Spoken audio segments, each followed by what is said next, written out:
اس کے بعد اگلی سورہ سورہ تغابن. یہ سورہ مبارکہ سورہ منافقون کی جوڑا سورہ ہے.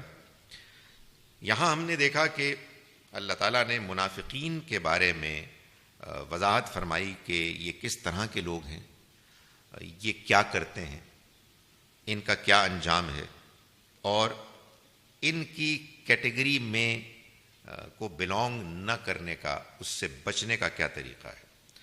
اب اس اگلی سورہ مبارکہ میں ایمان کے راستے میں جو دوسری ایک بڑی رکاوٹ ہے، یعنی اہل و عیال کے ساتھ حد سے زیادہ بڑھا ہوا وہ تعلق کے جو انسان کے قدم روک دیتا ہے، اس کے بارے میں آگے چل کے اللہ تعالیٰ بیان فرمائیں گے.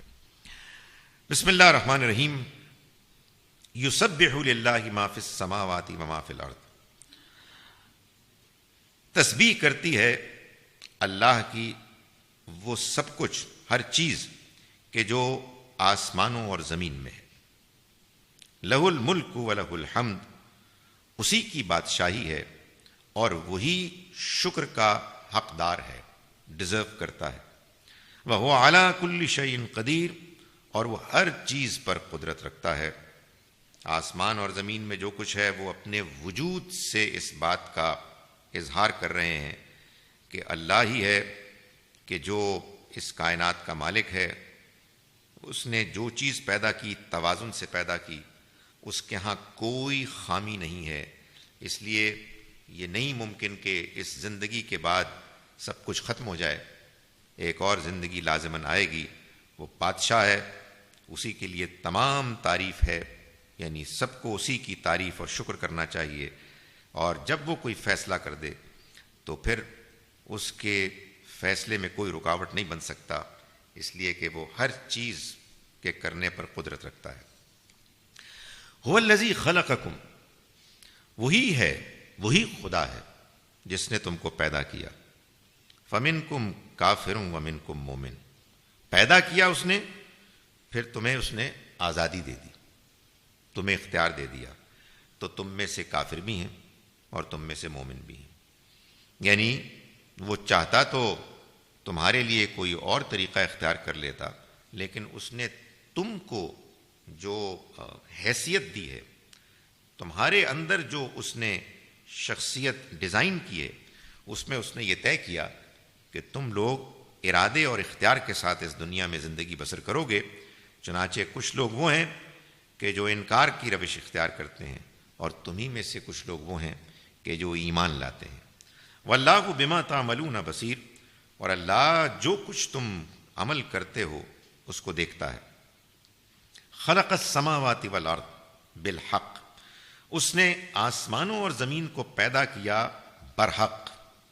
برحق یعنی ایک مقصد کے ساتھ، بے مقصد نہیں، کھیل کود اور تماشے کے لیے نہیں، بلکہ ایک غایت کے لیے، ایک پرپس کے لیے.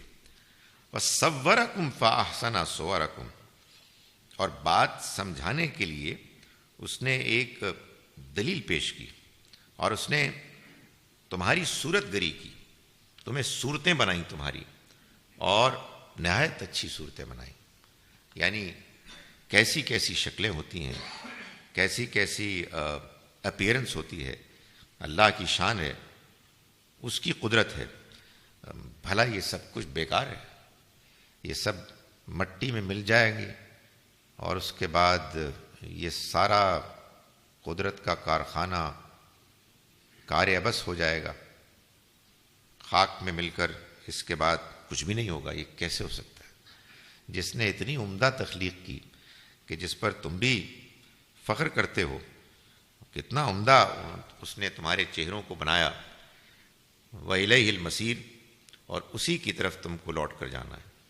یعنی جب وہ ہے کہ جس نے سب کچھ پیدا کیا اور بہترین طریقے سے پیدا کیا، تو یہ اس بات کی دلیل ثبوت ہے کہ اس نے ہر چیز کو بامقصد بنایا اور اس کے نتیجے میں اسی کی طرف سب کو لوٹنا ہے.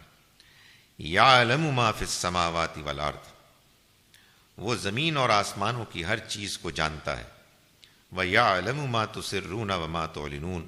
وہ جانتا ہے جو کچھ تم چھپاتے ہو اور جو کچھ تم ظاہر کرتے ہو، واللہ علیم بذات الصدور، اور اللہ سینوں کے بھید تک جانتا ہے، یعنی وہ ہر چیز سے واقف ہے۔ سو جو کچھ بھی تم اس دنیا میں کرتے ہو وہ اس کے علم، اس کے رجسٹر سے غائب نہیں ہو سکتا۔ الم یاتکم نبأ الذین کفروا من قبل، تمہیں ان لوگوں کے حالات نہیں پہنچے جنہوں نے اس سے پہلے انکار کیا، فذاقوا وبال امرہم، تو انہوں نے اپنے کیے کا وبال چکھا، یعنی اس کا نتیجہ دیکھا اسی دنیا میں، وَلَهُمْ عَذَابٌ علیم، اور ان کے لیے ایک دردناک عذاب ہوگا یعنی آخرت میں۔ یعنی یہ اشارہ ہے ان قوموں کے احوال کی طرف کہ جو اس دنیا میں آئے اور اللہ کے رسولوں نے ان کے سامنے اللہ کا پیغام پیش کیا، انہوں نے انکار کیا، اور انکار کے نتیجے میں اللہ کی طرف سے ان کو اس کی پکڑ، اس کا عذاب آیا۔ ذالک بأنہ کانت تأتیہم رسلہم، یہ اس وجہ سے ہوا کہ آئے ان کے پاس ان کے رسول بالبینات، واضح نشانیاں لے کر، ایسے پیغامات لے کر کہ جن کا اللہ کی طرف سے ہونے میں کوئی شبہ نہیں تھا، بالکل کلیئر، کنونسنگ۔ فقالوا ابشر یہدوننا، تو انہوں نے کہا کہ کیا انسان ہماری رہنمائی کریں گے؟ یعنی ان کے اندر یہ تکبر پیدا ہوا کہ یہ کیسے ہو سکتا ہے کہ ہم انسان جو ہماری طرح کے انسان ہیں، ہم ان سے یہ بات سمجھیں کہ ہمیں کیا کرنا ہے، اللہ کا پیغام کیا ہے، اس کے دین کا طریقہ کیا ہے۔ تو یہ چیز رکاوٹ بن گئی۔ یہی وہ پرابلم ہے کہ انسان کے اندر جب اپنے بڑے ہونے اور دوسرے کا اس سے کمتر ہونے کا ایک جھوٹا احساس پیدا ہو جاتا ہے، تو اس کے بعد وہ محروم ہو جاتا ہے اس بات سے کہ اس کے پاس سچائی آئے اور اس کو قبول کرے۔ اس لیے کہ آپ سچائی پر غور نہیں کر پاتے، بلکہ آپ یہ دیکھتے ہیں کہ یہ بات کس کی جانب سے آ رہی ہے، اور انسان اس کو سننے سے گریز کرتا ہے۔ ہمارے انسانوں کے آپس میں اختلافات کی جتنی بھی داستانیں ہیں، اس کے پیچھے، اس کے اندر یہی ایک پرابلم ہے کہ جو موجود ہے، ورنہ اس میں کوئی شک نہیں ہے کہ اگر بات کو سمجھنے کا رویہ اختیار کر لیا جائے تو پھر اس کے بعد یا تو اختلافات ختم ہو جاتے ہیں یا برائے نام رہ جاتے ہیں۔ تو فرمایا کہ فقالوا ابشر یہدوننا، انہوں نے کہا کہ کیا انسان ہماری رہنمائی کریں گے؟ فکفروا، تو انہوں نے انکار کر دیا، یعنی جانتے بوجھتے ٹھکرا دیا۔ وتولوا، اور انہوں نے منہ پھیر لیا۔ واستغنى اللہ، اور اللہ بھی بے پرواہ ہو گیا، یعنی اس نے اپنے فیصلے سنت کے مطابق ان کے لیے جو فیصلہ کیا اور وہ کر دیا، اور بالکل ان کے معاملے میں بے پرواہ ہو گیا۔ واللہ غنی حمید، اور اللہ بے نیاز ہے اور حمید ہے، اس کی تو تعریف کی جا رہی ہے، وہ اپنی ذات میں ایسا ہے کہ اس کی صفات خود اس کی تعریف کا ذریعہ ہے۔ زعم الذین کفروا ان لن یبعثوا، ان منکروں نے بڑا دعویٰ کیا کہ یہ ہرگز نہیں اٹھائے جائیں گے۔ قل بلا وربی، ان سے کہہ دو کہ کیوں نہیں، میرے پروردگار کی قسم، میرے رب کی قسم، لتبعثن، تم لازماً اٹھائے جاؤ گے، ثم لتنبؤن بما عملتم، اور پھر تم لازماً بتائے جاؤ گے جو عمل تم دنیا میں کرتے تھے، جو عمل تم نے دنیا میں کیا۔ وذالک علی اللہ یسیر، اور یہ چیز اللہ کے ہاں، اللہ کے لیے بہت آسان ہے۔ یعنی جو لوگ انکار کرنے والے تھے انہوں نے اپنے انکار کو بیان کیا زوردار طریقے سے۔ یہ بھی ایک اصل میں ایک نفسیاتی حربہ ہوتا ہے کہ جب آپ اپنی بات کے بارے میں ہوتے ہیں دل میں ذرا بے چین کہ اس میں وزن کم ہے، تو وزن کی کمی کو پھر کمپنسیٹ کیا جاتا ہے آواز کے اونچا ہونے سے۔ سو وہ پورے زور و شور سے انہوں نے کہا کہ ہم نہیں اٹھائے جائیں گے، لن یبعثوا، وہ نہیں اٹھائے جائیں گے۔ تو جواب میں اللہ تعالیٰ نے زور تو پیدا کیا ہی، اس لیے کہ جو بات ایبسرڈ تھی اس کو اگر ایسرٹ کیا گیا زوردار انداز میں تو اس کا جواب بھی ایسا ہی ہونا چاہیے، لیکن اس میں دلیل بھی بیان کر دی کہ کہہ دو کہ کیوں نہیں ایسا ہوگا، میرے رب کی قسم لتبعثن، تم لازماً اٹھائے جاؤ گے، ثم لتنبؤن، پھر لازماً تم بتائے جاؤ گے، بما عملتم، ان چیزوں کے بارے میں جو دنیا میں تم نے عمل کیے. یعنی میرا رب اس بات پر گواہ ہے کہ یہ ہوگا. جس نے تمہاری ضرورتوں کو پورا کیا وہ تمہارا پالنے والا ہے. یہ کیسے ہو سکتا ہے کہ دنیا میں اس نے تمہاری ضرورتیں پوری کی ہوں اور اس کے بعد وہ تم سے پوچھے گا نہیں؟ یعنی یہ بات قاعدہ ہے، اصول ہے کہ جب پریولیج ہوتی ہے تو پریولیج کے ساتھ اکاؤنٹیبلٹی بھی ہوتی ہے. وہ تمہیں پال رہا ہے، تمہاری ضرورتیں پوری کر رہا ہے، تو اس کے بعد یہ نہیں ہوگا کہ وہ تم سے پوچھے گا کہ تم نے کیا رویہ اختیار کیا. وَذَلِكَ عَلَى اللَّهِ يَسِيرٌ، اور یہ چیز اللہ کے لیے بہت آسان ہے. فَآمِنُوا بِاللَّهِ وَرَسُولِهِ، تو ایمان لاؤ اللہ پر اور اس کے رسول پر، یعنی سچا ایمان لاؤ.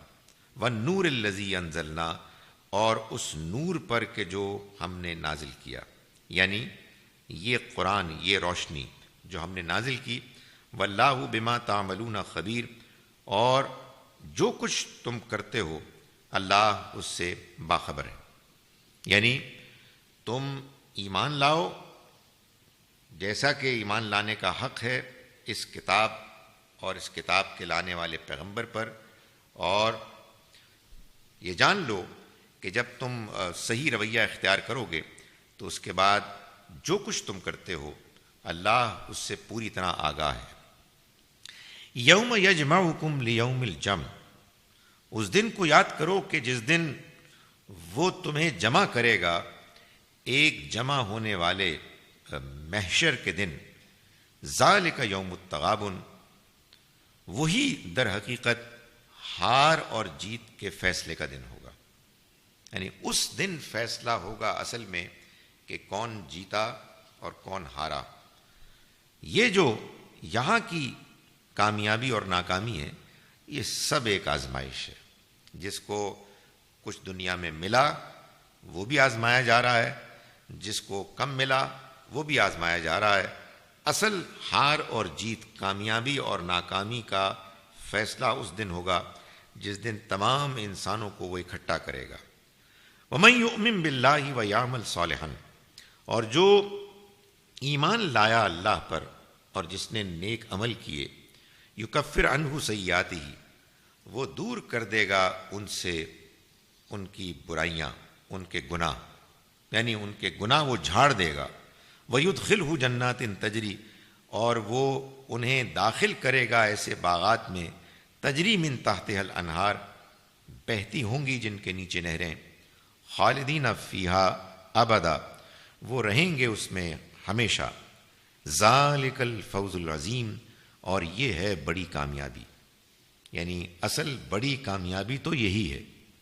والذین کفروا وکذبوا بآیاتنا، اور جنہوں نے کفر کیا، انکار کیا اور جھٹلایا ہماری آیات کو، اولئک اصحاب النار، وہ لوگ دوزخ والے ہوں گے. خالدین فیہا، اس میں ہمیشہ رہیں گے. وبئس المصیر، اور یہ بڑا برا ٹھکانہ ہے. یہ جو باتیں بیان کی گئی ہیں، ان باتوں کو سن کر عمل کرنے کے بارے میں جو رویہ ہونا چاہیے، اس سے وہ لوگ پھر بھی گریز کرتے ہیں کہ جو ذرا سی کوئی مشکل آ جائے، کوئی مصیبت آ جائے تو ان کے ہاں شکوک و شبہات پیدا ہو جاتے ہیں. یہ میرے ساتھ کیوں ہوا ہے، یہ تو بڑی زیادتی ہو گئی ہے، بات ہی کوئی سمجھ میں نہیں آ رہی. میں نے اگر اچھی باتیں کی تھیں، نیکی کے کام کیے تھے، تو پھر تو مجھے کامیاب ہونا چاہیے تھا. آپ کہتے ہیں کہ اللہ ہے کہ جو سب کچھ جانتا ہے، انصاف کرنے والا ہے، حکمت والا ہے، کرم کرنے والا ہے، تو پھر میں یہ بیمار کیوں ہو گیا، تو میرے ساتھ یہ پرابلم کیوں ہوگی. تو اللہ تعالیٰ نے فرمایا کہ یاد رکھو، ما اصاب من مصیبت الا باذن اللہ، جو مصیبت بھی آتی ہے اللہ کے اذن سے آتی ہے. یعنی اللہ کہ ہاں وہ طے ہوتی ہے بات، اللہ فیصلہ فرماتا ہے. اور وَمَن يُؤْمِن بِاللَّهِ يَهْدِ قَلْبَهُ، اور جو اللہ کو مانتے ہیں اللہ ان کے دل کی رہنمائی فرماتا ہے.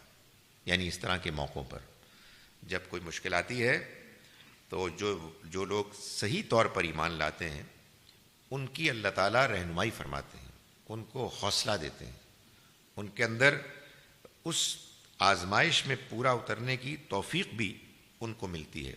واللہ بکل شیء علیم، اور اللہ ہر چیز کا جاننے والا ہے. اسے معلوم ہے کہ کس کے ساتھ کیا معاملہ ہو رہا ہے، اسے معلوم ہے کہ کس کے ساتھ کیا معاملہ ہونا چاہیے، اسے معلوم ہے کہ کون ہے کہ جو حقیقت میں ایمان لایا ہے، چنانچہ اس کے ساتھ جو معاملہ ہوا ہے اس میں اس کی رہنمائی ہونی چاہیے، اسے اطمینان ملنا چاہیے. اللہ ہر چیز کو جانتا ہے. وَأَطِیعُوا اللَّهَ وَأَطِیعُوا الرَّسُولَ، چنانچہ اس بات کو سمجھو کہ تم اللہ کی اطاعت کرو اور رسول کی اطاعت کرو. فَإِن تَوَلَّیْتُمْ، پھر اگر تم منہ موڑتے ہو، فَإِنَّمَا عَلَىٰ رَسُولِنَا الْبَلَاغُ الْمُبِینُ، تو ہمارے پیغمبر کی تو یہی ذمہ داری ہے کہ وہ صاف صاف پہنچا دے. تمہیں بات سمجھا دی گئی ہے، اگر تم اس کے باوجود منہ موڑتے ہو تو نہ ہمارا کچھ بگاڑ سکو گے اور نہ تم ہمارے پیغمبر کا کچھ بگاڑو گے. ہمارے رسول کے اوپر تو صرف بات کو پہنچانے کی ذمہ داری ہے، لوگوں کو زبردستی ایمان اور ایمان کے رویے کو اختیار کرنے کی ذمہ داری، کروانے کی ذمہ داری نہیں ہے. اللہ لا الہ الا ہو، اللہ نہیں ہے کوئی معبود الہ سوائے اس کے. وعلی اللہ فلیتوکل المؤمنون، اور اللہ ہی پر چنانچہ بھروسہ کرنا چاہیے اہل ایمان کو. جب یہ بات طے ہے کہ اللہ کے علاوہ کوئی الہ نہیں ہے، کوئی معبود نہیں ہے، کوئی دوسری ہستی ہے ہی نہیں کہ جو نفع دے یا نقصان دے، تو ظاہر ہے کہ انسان کو اسی پر بھروسہ کرنا چاہیے، اسی کو پکارنا چاہیے.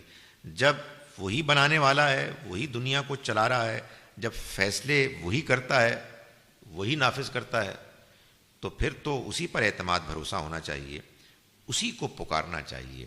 اس کے علاوہ کسی اور کو پکارنے کی کوئی وجہ نہیں. اہل ایمان کو اس پر بھروسہ کرنا چاہیے.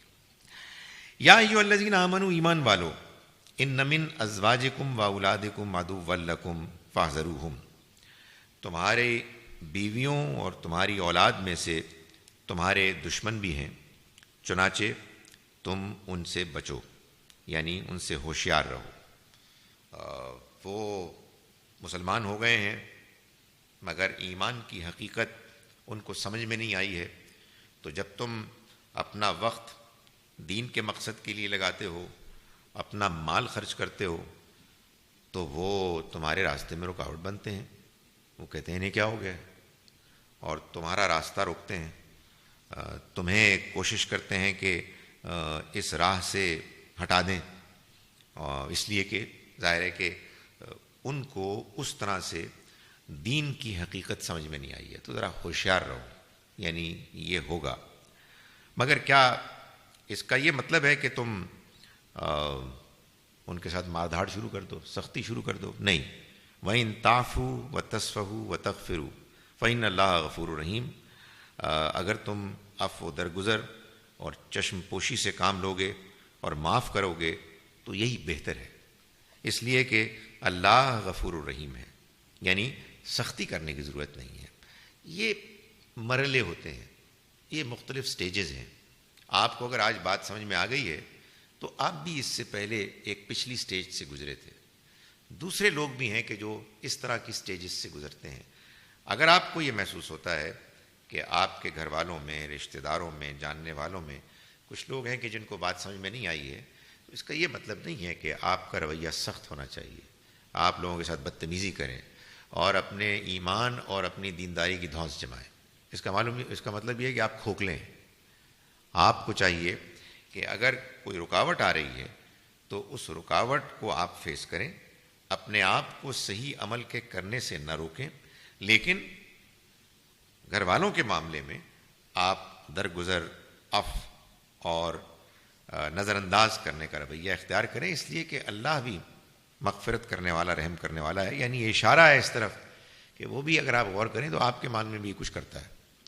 تو آپ اپنے آپ کو بہت اعلیٰ اور عرفہ مقام پر نہ سمجھیں، اور وہ رویہ اختیار کریں کہ جس سے ان گھر والوں کے آپ کے قریب آنے، دین کے قریب آنے کا امکان پیدا ہو جائے.